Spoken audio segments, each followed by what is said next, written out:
Halo, saya Yulianti. Selamat menyaksikan.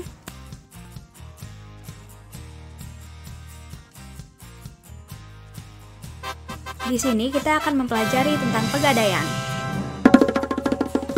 Apa itu pegadaian? Nah, pegadaian adalah lembaga yang melakukan pembiayaan dengan bentuk penyaluran kredit atas dasar hukum gadai.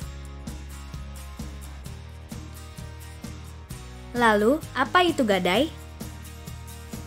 Menurut Kitab Undang-Undang Hukum Perdata Pasal 1150, gadai adalah hak yang diperoleh seorang yang mempunyai piutang atas suatu barang bergerak. Barang bergerak tersebut diserahkan kepada orang yang berpiutang oleh seorang yang mempunyai utang atau oleh seorang lain atas nama orang yang mempunyai hutang.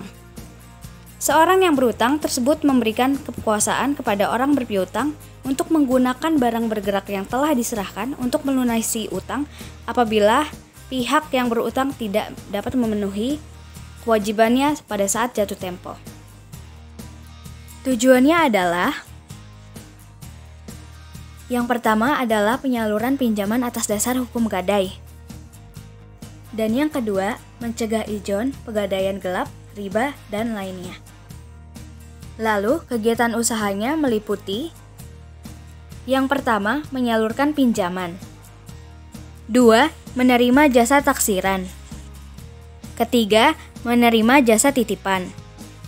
Keempat, memberikan kredit pegawai tetap. Dan yang kelima, bersama pihak ketiga, memanfaatkan aset perusahaan dalam bisnis properti. Barang jaminan bisa berupa perhiasan dan emas, barang-barang elektronik, kendaraan seperti mobil dan motor, barang-barang rumah tangga seperti televisi, meja, kursi, tempat tidur, dan lemari, mesin, tekstil, atau bisa juga kita sebut dengan kain, dan barang lain yang dianggap bernilai, misalnya kamera. Untuk memenuhi kebutuhan dananya, Pegadaian memiliki sumber-sumber dana seperti modal sendiri, penyertaan modal pemerintah, pinjaman jangka pendek dari perbankan, pinjaman jangka panjang yang berasal dari KLBI, dari masyarakat melalui penerbitan obligasi. Manfaat Pegadaian. Manfaat yang diperoleh nasabah yang meminjam dari Pegadaian adalah manfaat utamanya adalah ketersediaan dana dengan prosedur yang relatif lebih sederhana dan dalam waktu yang lebih cepat, terutama apabila dibandingkan dengan kredit perbankan.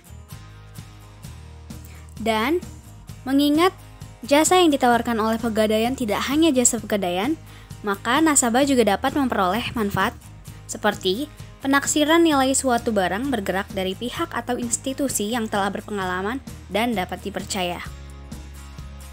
Lalu, penitipan suatu barang bergerak pada tempat yang aman dan pastinya terpercaya.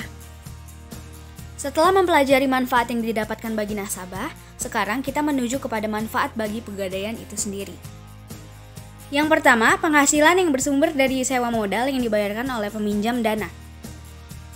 Kedua, penghasilan yang bersumber dari ongkos yang dibayarkan oleh nasabah. Ketiga, pelaksanaan misi Pegadaian sebagai suatu badan usaha milik negara yang bergerak dalam bidang pembiayaan berupa pemberian bantuan kepada masyarakat yang memerlukan dana dengan prosedur dan cara yang relatif sederhana. Berdasarkan Peraturan Pemerintah Nomor 10 Tahun 1990, laba yang diperoleh oleh Pegadaian digunakan untuk yang pertama, dana pembangunan semesta sebesar 55%, yang kedua, dana sosial sebesar 20%, yang ketiga, cadangan umum sebesar 20%, yang keempat, cadangan tujuan sebesar 5%. Produk utama Pegadaian: KCA, kredit cepat aman; Kreasi, kredit angsuran fidusia; Krasida, kredit angsuran sistem gadai; dan Gadai Efek. Investasi emas. Yang pertama, tabungan emas. Keunggulan tabungan emas. Pertama, order cetak emas dapat dilakukan mulai dari kepingan 1 gram. 2. Dijamin karatase 24 karat. 3. Nasabah dapat melakukan transfer ke rekening ataupun melakukan pembelian tabungan emas top up mulai dari 0,01 gram. Mulia. Keunggulan yang pertama, emas batangan dapat dimiliki dengan cara pembelian tunai, angsuran, kolektif, ataupun arisan. Kedua, alternatif investasi yang aman untuk menjaga portofolio aset.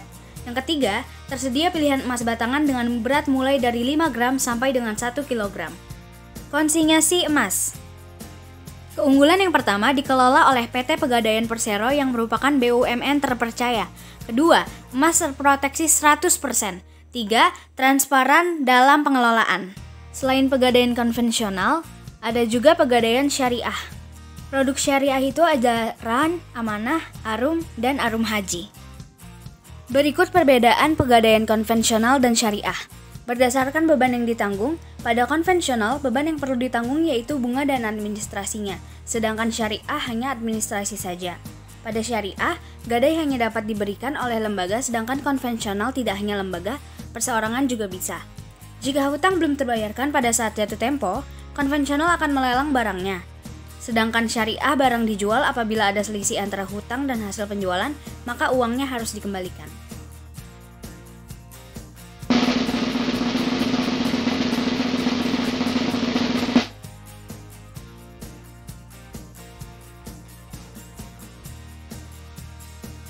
Pegadaian adalah lembaga keuangan bukan bank yang memberikan pinjaman kepada masyarakat atas dasar hukum gadai, agar masyarakat tidak dirugikan oleh lembaga keuangan informal yang cenderung memanfaatkan kebutuhan dana mendesak dari masyarakat.